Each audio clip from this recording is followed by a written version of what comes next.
인사는 적재적소에 써야 합니다. 맞겠죠? 네. 한번 상상해 보십시오.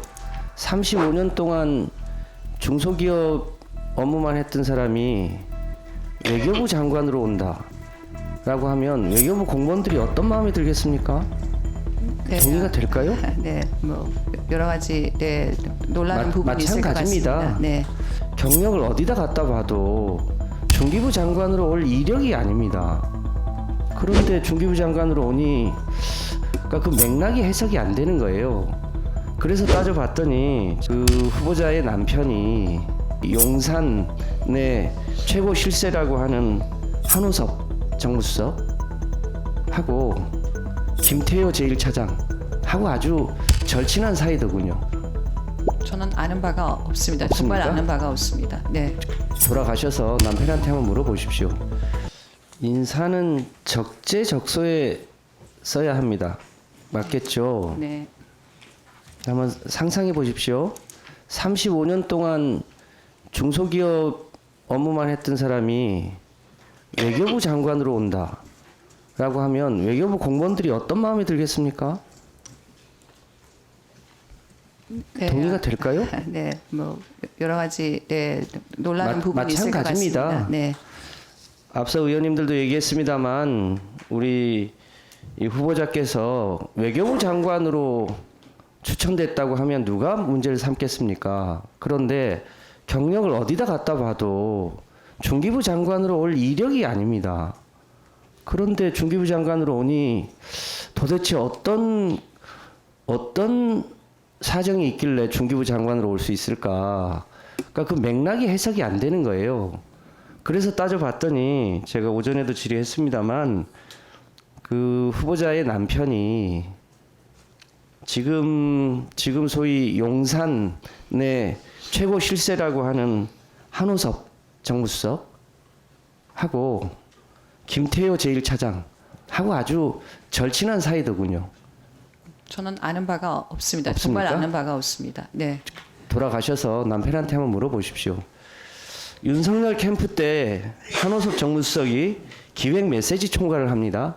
그리고 장성명 남편 되시는 분이 전략 기획 담당을 합니다. 김태효 제1차장이 외교안보 정책본부를 맡습니다. 굉장히 주축이었습니다. 당연히 가까웠겠죠.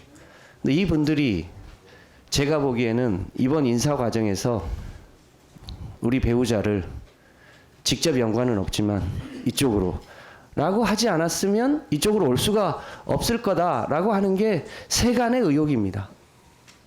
그런 의혹이 있다는 것에 대해서 동의하십니까? 있을 수 있다는 것에 대해서? 저는 개인적으로 그런 의혹이 저의 전문성에 대한 이야기에 대해서 말씀을 하실 수는 있으나 35년간 공직을 독자적으로 일해온 저의 입장에서는 저희의 배우자의 관계로 제가 올 수 있다고 하는 그 이야기 자체가 굉장히 저는 좀 수용하기가 어려운 상황이다 이렇게 말씀을 제가 드리겠습니다. 여성을 차별하자고 하는 거 아닙니다. 그리고 이 후보자의 외교부에서의 35년 경력을 제가 뭐라고 하는 게 아닙니다. 그런데 그렇게 하시려면 외교부 장관으로 가시는 게 맞지 웬 생뚱 중기부 장관이냐에 대한 문제제기를 여전히 하고 있는 겁니다. 기왕에 외교부에 계셨으니까 국제적인 동향은 잘 아시죠? 네, 외교부의 업무 중에 하나이죠. 네, 최근에 세계 경제의 핵심 트렌드가 뭐라고 판단하십니까? 신보호주의가 사실 일어나고 있습니다. 그리고 테크 기술을 위한 경쟁을 중심으로 또 새롭게 세계 경제가 재편되고 있다. 신보호주의의 핵심은 뭐라고 생각하십니까? 뭐라고 알고 계십니까? 신보호주의가 나는 건 미중의 전략적 경쟁과 함께 저희 전체적으로 우리 경제의 체제와 여러 가지가 바뀌어지고 있는 것으로 판단하고 있습니다. 미중 문제는 매우 오래전부터 있어 왔던 일이고 지금 소위 미국과 유럽이 신보호주의를 하는 것은 소위 기후위기에 대응하면서 기후위기와 관련된 산업을 자국에 유치하고 그 자국의 산업을 유치해서 자국에서 일자리를 창출하겠다는 것, 그게 핵심 아닙니까? 그것도 한 분야이지만 사실 신기술과 관련돼 있는 주요국들의 경쟁, 신기술을 점유함으로써 세계에서의 경쟁력을 계속 가져가겠다고 하는 부분, 그 한 부분 중에 환경의 기술이 있다. 저는 그렇게 판단하고 있습니다. 그러니까 여러 부분 중에 하나가 아니고요. 최근의 핵심적인 문제라고 하는 겁니다. 그런데 최근에 이 문제와 관련해서 미국의 IRA법 때문에 잘 알고 계시죠. 네. 한국의 한화큐셀이 미국에 대규모 태양광 투자를 하고 한국에서는 1,800명의 인력을 구조조정한 것 알고 계십니까? 네, 언론 그 부분 알고 있습니다. 그것 네. 때문에 생기는 한국의 태양광 관련한 중소기업의 생태계가 파괴되고 있는 건 알고 계십니까?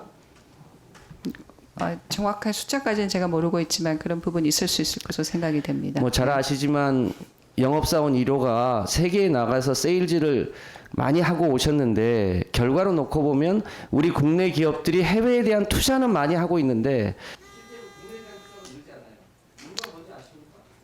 국내에 대한 투자도 저희가 해외에서 국내로 들어온 투자 숫자에 대해서도 이미 많이 언론에 나와서 아시겠지만 국제사회에 한국을 또 보고 오는 투자 숫자도 굉장히 많이 있다. 저는 그렇게 생각하고요. 이게 해외에서 저희가 가서 투자할 수밖에 없는 사항들도 의원님께서 계속해서 말씀을 드려도 되겠습니까? 네, 그 질의하십시오. 네. 1분 주세요.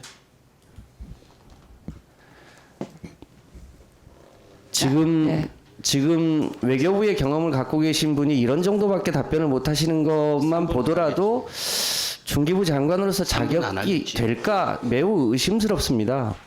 지금 세계적인 동향으로 보면 실제로 기후 위기에 관련된 산업을 자국에서 키우고 그 자국의 생태계를 늘리고 거기서 산업과 일자리를 만들려고 하는 게 우리 추세입니다. 그런데 대한민국은요, 그와 관련된 핵심인 재생에너지는 제자도 못 꺼내게 하고 원전만 치우치고 그런 와중에 국내의 재생에너지 관련 기업이 무너지고 있습니다.